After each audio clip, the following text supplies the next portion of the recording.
Kenapa Allah Subhanahu wa taala memberikan sekian contoh doa di dalam Al-Qur'an tentang meminta keturunan yang saleh?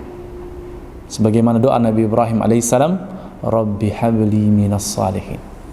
Lihat bagaimana tuntunan Al-Quran kepada setiap ayah atau setiap orang tua agar memohon kepada Allah Subhanahu wa taala agar dianugerahkan, diberikan anak yang saleh. Tolong digarisbawahi, yang diminta apa?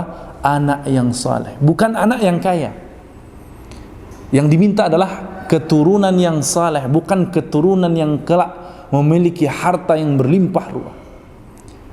Yang diajarkan kepada kita lewat lisan para nabi adalah memintalah kepada Allah agar diberikan anak yang saleh, bukan anak yang kelak menjadi orang yang terpandang, ya, bukan anak yang kelak kemudian menjadi orang terhormat, punya jabatan bagus, punya penghasilan bagus, pedagang yang bagus, bukan. Ya. Boleh kita meminta seperti itu? Tentu boleh. Tapi poin dasarnya, permintaan doa standar setiap orang tua adalah memohon keturunan yang saleh. Kenapa? Para nabi, Allah Subhanahu wa taala rekam doa-doa mereka dalam Al-Quran, bagaimana Allah Subhanahu wa taala memuji, dan termasuk nanti di surga yang akan dijadikan golongan-golongan yang akan dimasukkan oleh Allah Subhanahu wa taala ke dalam surga adalah minas salihin, orang-orang saleh. Ya. Al-anbiya wal mursalin wasyuhada was salihin. Orang-orang saleh disebutkan menjadi satu golongan khusus yang akan masuk ke dalam surganya Allah Subhanahu wa taala. Inilah alasan kenapa agar setiap ayah, setiap orang tua berdoa kepada Allah Subhanahu wa taala sebelum meminta lainnya, mintalah agar Allah menjadikan anak-anak kita, putra-putri kita menjadi keturunan-keturunan yang saleh dan salihah. Itu penting. Kenapa teman-teman? Karena kalau anak itu akan menjadi anak yang saleh, maka dia akan bermanfaat bagi orang tua. Sebagaimana hadis Nabi SAW, satu dari 3 hal yang akan terus mengalirkan pahala bagi seseorang setelah dia meninggal dunia adalah waladun saleh yad'ulah. Allah, Rasulullah SAW memberikan sifat khusus. Tidak semua anak bermanfaat bagi orang tua. Perhatikan ya, tidak semua anak akan mendatangkan manfaat setelah wafatnya seorang bapak dan seorang ibu, kecuali waladun salih yad'ulah. Rasulullah memberikan batasan, yaitu sifat anak yang saleh yang senantiasa mendoakan orang tua. Inilah doa yang akan bermanfaat ba'da mereka wafat. Ya.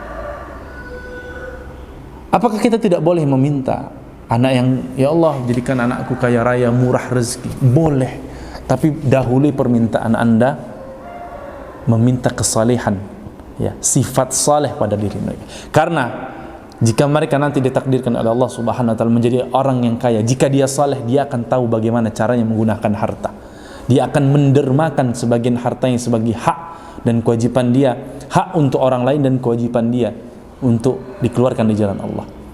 Jika nanti dia kaya dan dia saleh, dia tahu harta itu akan dihisap oleh Allah Subhanahu wa taala sehingga dia bijaksana dalam menggunakannya. Boleh tidak kita berdoa, ya Allah jadikan anakku nanti jabatannya bagus, jadi pejabat pemerintah? Boleh, tapi dahulukan mintalah sifat kesalehan agar Allah berikan dan anugerahkan kepada anak-anak kita.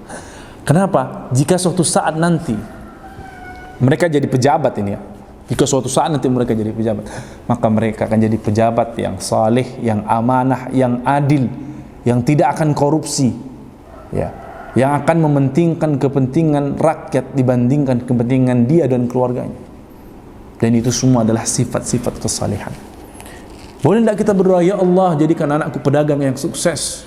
Boleh, tapi dahulukan permintaan sifat kesalehan pada dirinya, agar nanti jika suatu saat dia menjadi orang pedagang yang sukses, ya, pengusaha kaya raya, dia tahu bahwasanya yang boleh dia nikmati hanya yang halal, yang boleh dia lakukan hanya yang jujur, dan dia tahu bahwasanya seorang pedagang yang jujur akan bersama Nabi bertetangga nanti di surga. Maka mintalah sesuatu yang saleh. Jika dia nanti jadi orang yang kurang beruntung di suatu saat, misal ini, Jika anak Anda nanti suatu hari kurang baik nasibnya, sederhana, bahkan cenderung susah, tapi jika Anda memintakan sifat kesalehan pada diri mereka, maka sifat itulah yang akan menjaga mereka tidak meminta-minta dan mengemis kepada manusia. Dan sifat saleh itulah yang akan membuat mereka merasa qanaah dan merasa cukup, ikhlas dan ridho atas setiap takdir dan keputusan Allah Subhanahu wa taala. Mereka tidak mencerca takdir dan menghina nasib yang Allah telah takdirkan kepada mereka, karena ada sifat saleh yang melekat pada diri. Wa alhiqni bis salihin. Maka mohonlah, berdoalah para ayah, para bunda, para orang tua, mintalah kepada Allah Subhanahu wa taala. Jangan membatasi doa, jangan memulai doa Anda untuk perkara-perkara dunia. Mintalah sifat kesalihan pada diri putra-putri kita. Karena orang yang memiliki sifat yang salih dan salihah pada dirinya, sifat itu akan menyelamatkan dia di dunia, terlebih nanti di akhirat.